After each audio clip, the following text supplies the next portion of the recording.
एक T shirt की कीमत, तुम क्या जानो रमेश बाबू। और मैं पैसों वाली कीमत की बात नहीं कर रहा। गौर से देखना आज का ये वीडियो। साउथ अमेरिका का चिली देश, इसके नॉर्थ में है दुनिया का सबसे सूखा हुआ रेगिस्तान आटाकामा डेजर्ट। यहां सालों तक बारिश नहीं होती।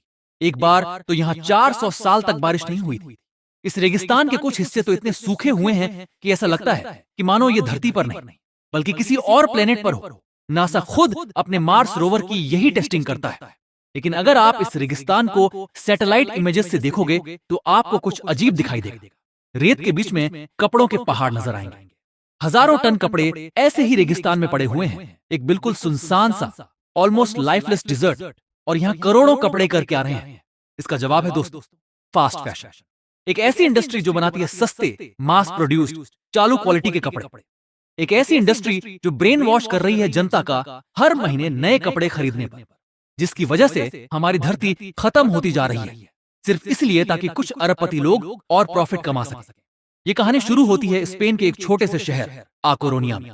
यहाँ 1975 में अमांसियो ओर्तेगा नाम के एक आदमी ने जारा नाम का अपना पहला स्टोर खोला। इसका आइडिया बड़ा सिंपल था, फैशन को फास्ट बनाओ। उस समय में फैशन इंडस्ट्री में साल में 2 सीजन्स होते थे, गर्मियों के कपड़े या सर्दियों के कपड़े। जब भी एक नया डिजाइन आता था कपड़ों का, स्टोर तक पहुंचने में 6 महीने लगते थे। लेकिन जारा ने ये पूरा सिस्टम बदल दिया। अमांसियो ने एक ऐसा मॉडल बनाया जहां एक नया डिजाइन सिर्फ 15 दिनों में स्टोर तक पहुंच सकता था। अब साल में 52 माइक्रो सीजन्स इंट्रोड्यूस किए गए, जिसका मतलब कि हर हफ्ते कपड़ों की नई कलेक्शन आई।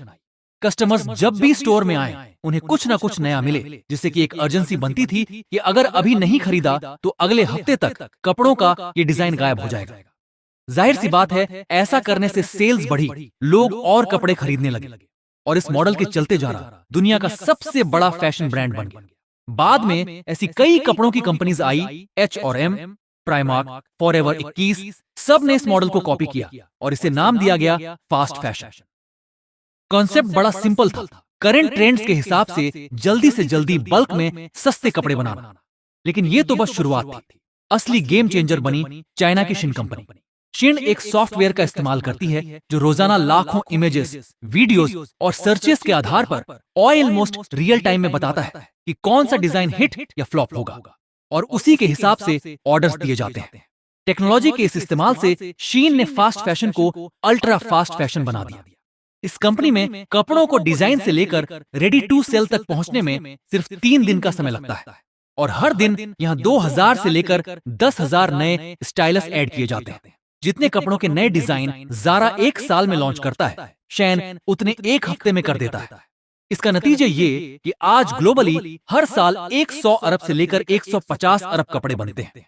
ये नंबर इतना बड़ा है कि साल में दुनिया के हर इंसान के लिए लगभग 14 कपड़े बनते हैं। इसका मतलब समझ रहे हो?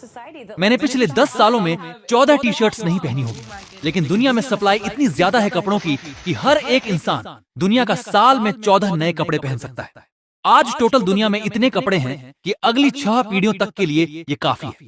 लेकिन जानते हो कितनी बार ये कपड़े पहने जाते हैं? ऑन एवरेज एक कपड़ा सिर्फ 7 से 10 बार पहना जाता है और फिर फेंक दिया जाता है। यहां सिर्फ अमेरिका जैसे देशों की बात नहीं हो रही, इंडिया में भी 41% कपड़े सिर्फ 1 से 2 बार इस्तेमाल करने के बाद फेंक दिए जाते हैं। लेकिन सबसे बड़ा सवाल यहां पर यह है कि क्या लोग अपनी मर्जी से ये कर रहे हैं या फिर उनसे ये करवाया जा रहा है?